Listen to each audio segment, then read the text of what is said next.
Nous lirons maintenant l'évangile du jour. Luc, chapitre 4.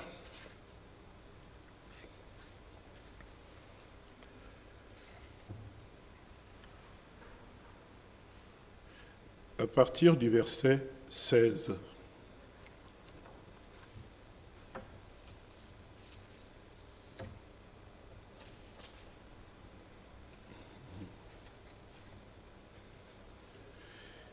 Il est écrit ici, comme titre dans la version Tob, un succès de Jésus à Nazareth.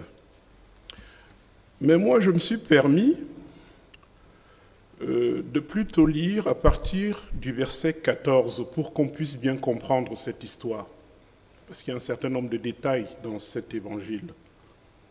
Alors, lorsqu'on voit à partir du verset 14, c'est-à-dire Jésus commence à enseigner en Galilée, il est dit ceci.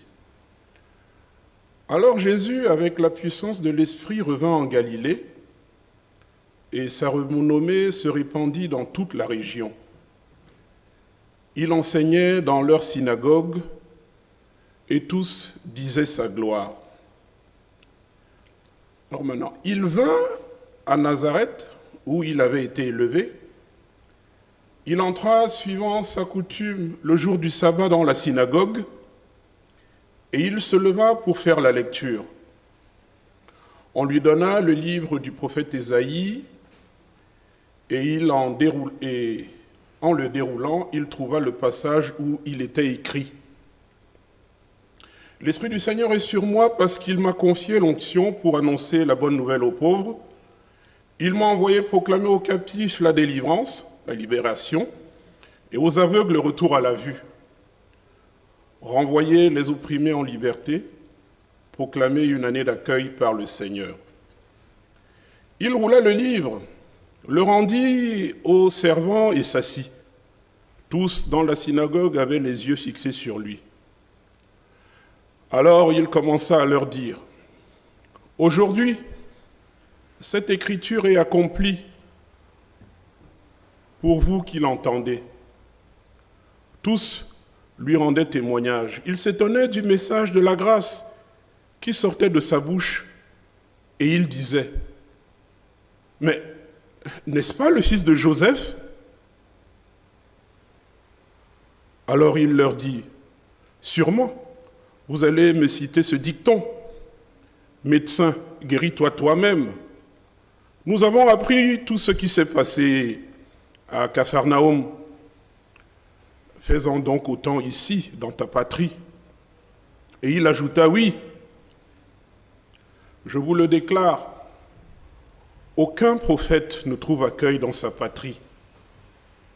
En toute vérité, je vous le déclare, il y avait beaucoup de veuves en Israël au jour d'Élie, quand le ciel fut fermé 3 ans et 6 mois, et que survint une grande famine sur tout le pays.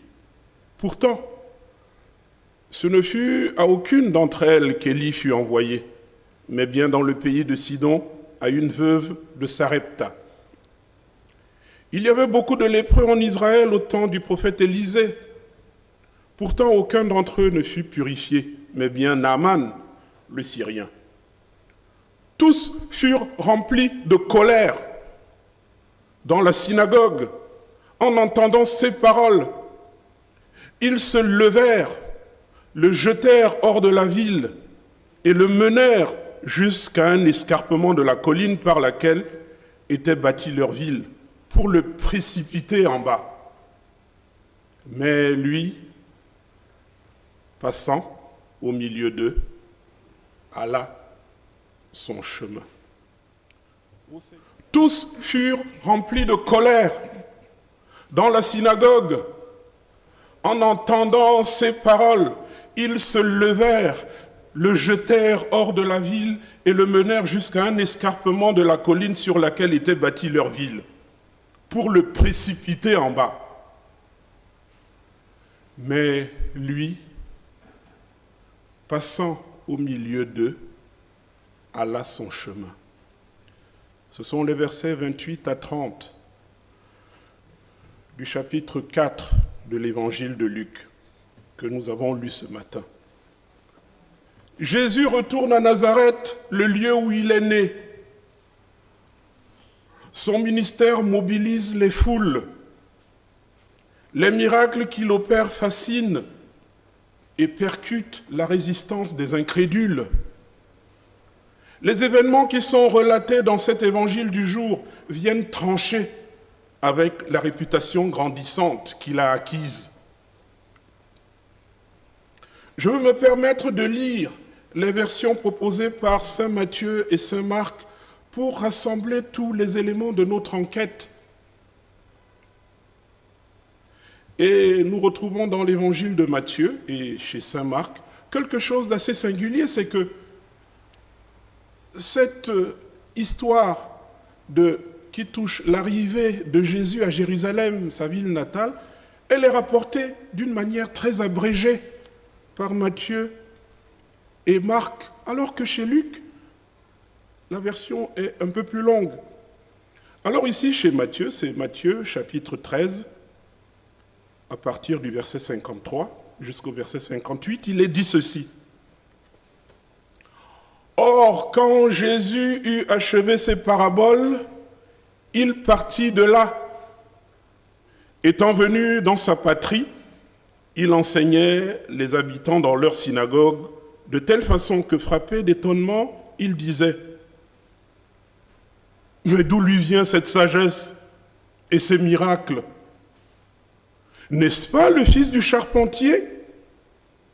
Sa mère ne s'appelle-t-elle pas Marie, et ses frères Jacques, Joseph, Simon et Jude? Et ses sœurs ne sont-elles pas toutes chez nous? Mais d'où lui vient donc cela? » Et il était pour eux une occasion de chute. Jésus leur dit, « Un prophète n'est méprisé que dans sa patrie et dans sa maison. » Et là, il ne fit pas beaucoup de miracles parce qu'il n'y croyait pas. Ça, c'est la version de Matthieu. Et maintenant, chez saint Marc, il est dit ceci. Jésus partit de là. Il vient dans sa patrie et ses disciples le suivent. Le jour du sabbat, il se mit à enseigner dans la synagogue. Frappé d'étonnement, de nombreux auditeurs disaient « Mais d'où cela lui vient-il?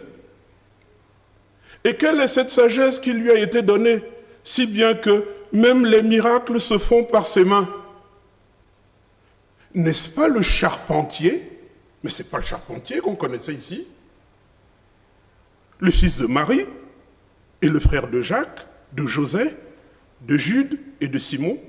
Et ses sœurs ne sont-elles pas ici, chez nous? » Et il était pour eux une occasion de chute. Jésus leur disait, « Un prophète n'est méprisé que dans sa patrie, parmi ses parents et dans sa maison. » Et il ne pouvait faire là aucun miracle. Pourtant, il guérit quelques malades en leur imposant les mains. Et il s'étonnait de ce qu'ils ne croyaient pas. Trois détails sur la vie familiale et le métier du Christ ont attiré mon attention en lisant ces trois versions de la même histoire. Matthieu et Marc nous révèlent les noms des frères de notre Seigneur. Ils disent d'ailleurs qu'il avait des sœurs. Il y a certaines personnes qui ont l'habitude de discuter sur cette question. Mais là, on nous a donné les noms des frères de Jésus. Et on dit même qu'il avait des sœurs. C'est l'évangile qu'il dit. Et l'évangile de Marc nous apporte un autre détail. Il nous dit quel était le métier du Seigneur. Parce que lui dit le charpentier. L'autre dit le fils du charpentier. Mais lui dit le charpentier. Il était charpentier comme son père. Marc, chapitre 6, verset 3. La version de saint Luc présente une conclusion très singulière. Matthieu et Marc n'en parlent pas. Ma prédication portera sur ces circonstances uniques dans lesquelles notre Seigneur s'est retrouvé. Dans la version de Luc, les auditeurs du Christ se sont mis en colère contre lui. Ils l'ont mis aux arrêts. Le texte dit, ils se levèrent, le jetèrent hors de la ville et le menèrent jusqu'à un escarpement de la colline sur laquelle était bâtie leur ville pour le précipiter en bas. Leur intention était de l'assassiner. Ils lui ont manifesté de la haine. Ce récit de Luc est finalement une première passion du Christ. Jugé, violenté, conduit par force à un escarpement de colline pour être mis à mort. La bonne nouvelle est jetée, piétinée. On ne voudrait pas l'écouter, elle est rejetée. Celui qui la porte est condamné à mort. L'évangile de ce jour est riche en enseignements, c'est ce que j'ai souhaité vous montrer. Je voudrais surtout insister sur l'opposition et l'agression vécue par notre Sauveur. Pour les humains de ce temps, les mystères sacrés ne pouvaient pas s'égarer dans les demeures modestes des artisans charpentiers, où ne sont enseignés que des savoir-faire manuels, répétitifs et terre à terre. C'est pour ça que les gens disent, mais c'est pas le charpentier, là? Est-ce que les mystères divins peuvent être reçus ou conduits chez un charpentier?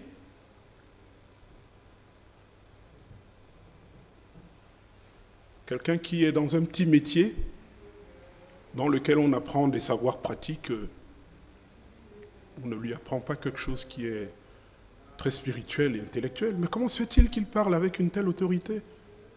Mais ce n'est pas le fils de Joseph.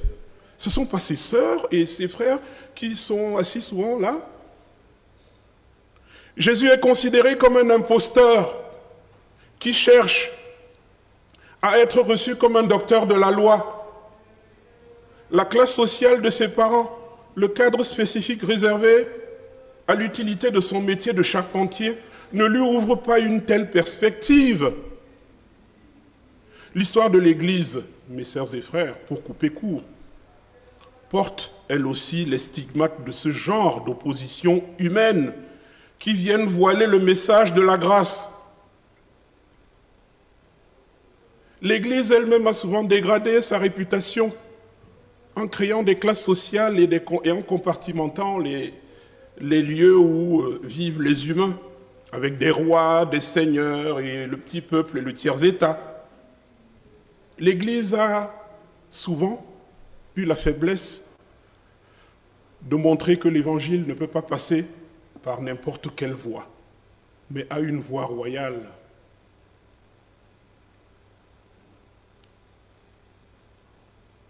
Aujourd'hui, avec de multiples mouvements, les démocraties, les droits de l'homme, l'Église voudrait un peu recoudre les morceaux.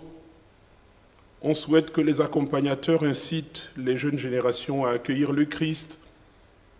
On voudrait utiliser plutôt des termes de réconciliation, d'œcuménisme. Malheureusement, il n'y a pas un savoir spécifique qui réveille en nous cet accueil spirituel du Christ. S'il y avait une école où on pouvait apprendre à accueillir l'Évangile et à reconnaître que le Christ est là et pas là, je pense qu'on pourrait tous s'y inscrire. Mais mes sœurs et frères, je voulais dire ce matin que l'accueil spirituel est d'abord un ressenti intérieur, puis se manifeste par une approbation, puis après cela suivent des attitudes d'approbation. L'accueil spirituel n'est pas toujours fonction de l'instrument par lequel passe l'enseignement spirituel, mais par notre ressenti intérieur. Ce ressenti intérieur est comme un instrument de mesure de notre relation avec Dieu. On le ressent que le Seigneur est là. Et lorsqu'on l'accueille, il y a toujours un certain nombre d'actes qui accompagnent cet accueil. Mais bien-aimé, Jésus nous donne une leçon à retenir sur la valeur de cet élan de cœur. Lorsqu'il a constaté qu'il n'est pas le bienvenu, il n'a pas insisté. Il n'a pas voulu s'imposer. Il en avait pourtant la possibilité. C'était Dieu fait homme. L'évangile de Luc nous dit, mais lui, passant au milieu d'eux, alla son chemin. Il est allé ailleurs. Il n'a pas pour autant bâclé sa mission salvifique ou rendu conditionnel le salut qu'il offre aux humains parce qu'il n'a pas été reçu.